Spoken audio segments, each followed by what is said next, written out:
मेरे प्यारे भाइयों, आज चर्चा हम करने वाले हैं दो चर वाले रैखिक समीकरण के बारे में। पूरा डिटेल उसके बारे में यहीं से हम लोग को पता लग जाएगा कि क्वेश्चंस को किस ढंग से ए का मान, के का मान, पी का मान, जेड का मान ज्ञात करने के लिए, एक्स का मान, कुछ भी कहे ज्ञात करने के लिए इसी से हम लोग करेंगे। बहुत आसान हो जाएगा।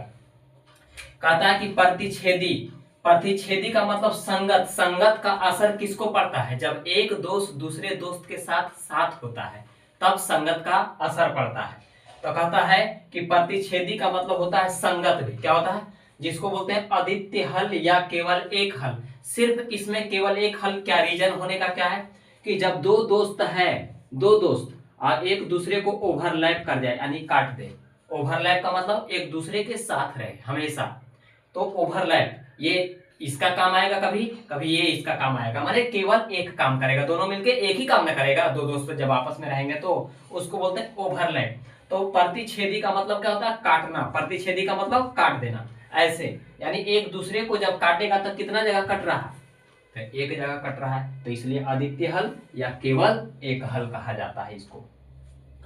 फिर कह रहा है दूसरा, संपाती होने पर। जब संपाती हो, इसको भी संगत का असर होता है। संपाती का मतलब संगत का असर।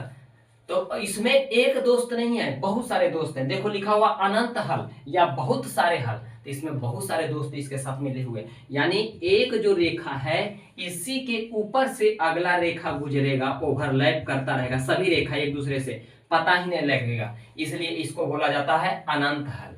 इसका फॉर्मूला होता है a1/a2 equal b1/b2 equal c1/c2। इसको बोलते हैं अनंत हल या बहुत सारे हल, जो एक दूसरे को हमेशा ओवरलैप करके चलता है, यानी हमेशा एक दूसरे को मैनेज करते रहता है।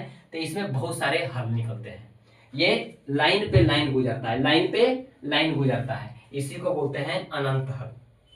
तीसरा हुआ समानांतर हल। समानांतर का मतलब तो सभी लोग जानते हैं। समानांतर का मतलब पैरेलल, जिसको इंग्लिश में बोलते हैं पैरेलल, जिसको बोलते हैं असंगत, जो हमेशा कभी नहीं मिलता है। यानी दोनों दोस्त है जो बिछड़ गया है, कभी एक दूसरे को साथ नहीं देगा, यानी इस तरह का, इस तरह का ये कभी नहीं मिलेगा। तो इसका क्या लिखा हुआ? कोई हल नहीं होगा। तो कोई हल नहीं होने के लिए फॉर्मूला क्या हो जाता है? a1/a2 equal b1/b2 equal not c1/c2, यानी कभी एक दूसरे को ओवरलैप नहीं करेगा, कभी नहीं काटेगा। इसलिए प्रतिच्छेदी होने पर, जिसको आदित्य हल बोलते हैं, a1/a2 equal b1/b2 equal not b1/b2।